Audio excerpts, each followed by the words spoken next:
देखिए, जिस तरह से एक देश हमारा मुल्क और इस मुल्क में जितने लोग बसते हैं कि मुल्क का दारोमदार हमारा आइन है, संविधान है। संविधान जिस वक्त बनाया गया उसको देखते हुए यहाँ के हमारे बड़ों ने, जो हमारे दादा परदादा थे, उन्होंने ये फैसला लिया कि ये मुल्क हमारा है और ये मुल्क में हम यहाँ पर रहेंगे।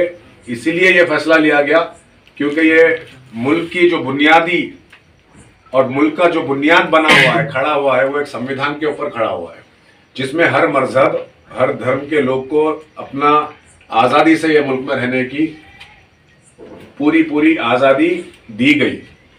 और वही एक बहुत ही इम्पोर्टेंट बात आप लोग को यही बताना चाहता हूँ मैं कि ज़रूरी ये है कि जब मुल्क का बंटवारा हुआ, मुल्क के बंटवारे के बाद यहाँ से काफ़ी लोग अपना मुल्क छोड़कर, जहाँ पर एक मुस्लिम क़यादत के नाम पर मुल्क को बनाया गया, जहाँ पर एक इस्लामिक सोच को लेकर एक मुल्क का स्थापन किया गया, उसको हम नकारते हुए जो वन नेशन थ्योरी कहा जाता, जिसको मोहम्मद अली जिन्ना ने लेकर आया था, उसको हमने ठुकराया और इस मुल्क से हमने मोहब्बत की और यहाँ पर हम बसे और यहाँ पर हमने इस मुल्क के साथ 70 साल तक वफादारी करते हैं।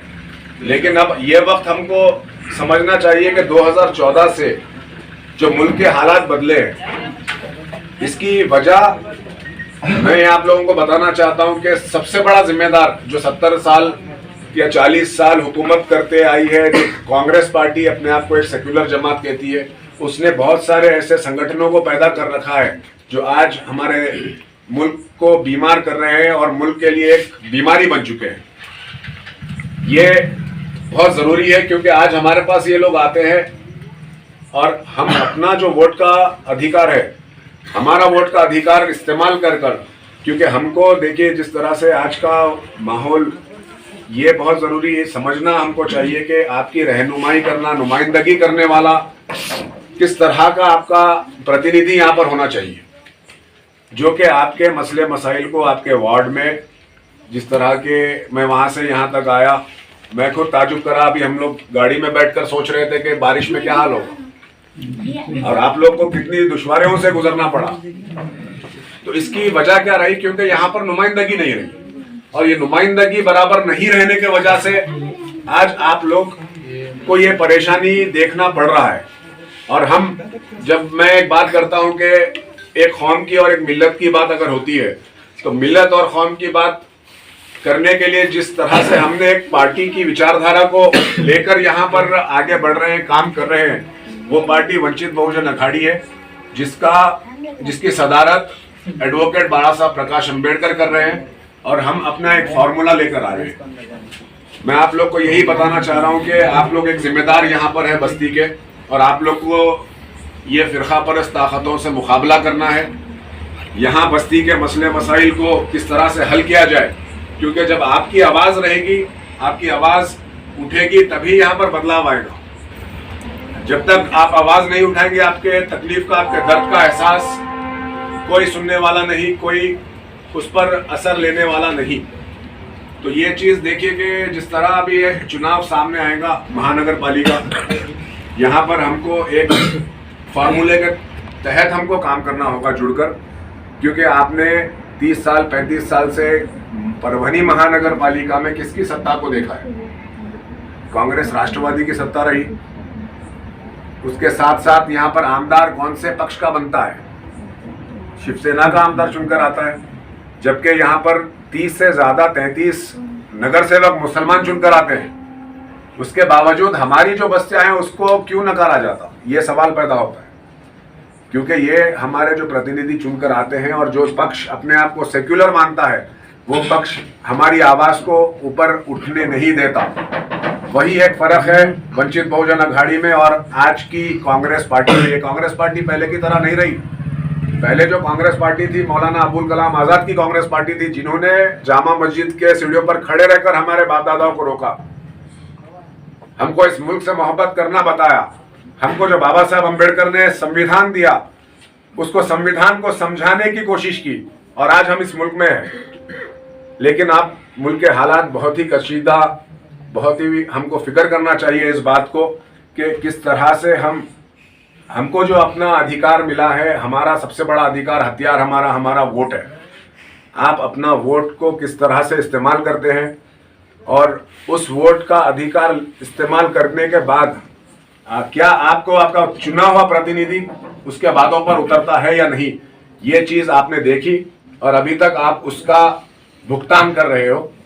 और मैं ये उम्मीद करता हूं कि जिस तरह से आप लोगों ने एक प्रतिनिधि, जो समझदार प्रतिनिधि होना चाहिए, उनको समझ होना चाहिए कि महानगर पालिका का बजट कितना आता है। परभनी महानगर पालिका का 700-800 करोड़ का बजट होता है। ये आवाम के बीच, जनता के बीच ये बात को नहीं रखते, आप लोग को नहीं पता। चुनाव में ये कोशिश करते हैं कि कौन कितने वोट की डीलिंग करे, कौन कहां पर क्या कर रहा है। भैया वो 2000 में 1 वोट डाल रहे हैं, वो सामने वाला 3 में दे रहा है, वो 5। तो ये हमको क्या करते हैं कि 2000, 5000 और हजारों करोड़ की चोरी, जो आपका जेब का पैसा होता है, आप जो मेहनत करते हैं, टैक्स देते हैं, आप एक मामूली भी चीज खरीदते हैं तो आप उसका टैक्स बनते हैं, वही टैक्स का पैसा ये लोग लूट करके अपने महल और अपनी इमारतों को बुलंद कर रहे हैं, और हमारे बस्तियों में हम ये मुसीबतों का सामना कर रहे हैं। ये चीज का अगर से आप लोग बदलाव लाना चाहते हो तो आपको जमीन पर उठकर खड़े होना पड़ेगा, इनसे मुकाबला करना पड़ेगा, और अपने प्रतिनिधियों को, जो यहाँ पर आपकी नुमाइंदगी कर सकता है, आपका उम्मीदवार जो समझ सकता है, वैसे उम्मीदवार को आपको यहाँ पर से चुनकर देना पड़ेगा। और रहा सवाल के वोटर आईडी बनाने का, जैसा कि भाई अखिल साहब है और हमारे भाई लोग आपकी खिदमत के लिए रहेंगे। और मैं यही कहना चाहता हूं कि इस बार जो सेक्युलरिज्म के नाम पर, जो सेक्युलर पार्टी के नाम पर हमसे वोट मांगकर लेकर गए, तो बहुत सारे ऐसे सवाल है, बहुत सारे चीज़ें हैं, हम पूछ सकते हैं इनसे। हालात सबने हर किस्म का बदलाव इस मुल्क में देखा, CA, NRC, उसके मुद्दे पर बहुत सारी बातें आई। हमने यहाँ पर अपना प्रतिनिधि चुनकर भेजा, सेना ने चुनाव लड़ा, भाजपा और सेना का युति थी। उसके बाद क्या हुआ, ये सब मिली भगत है, ये समझने की आपको जरूरत है।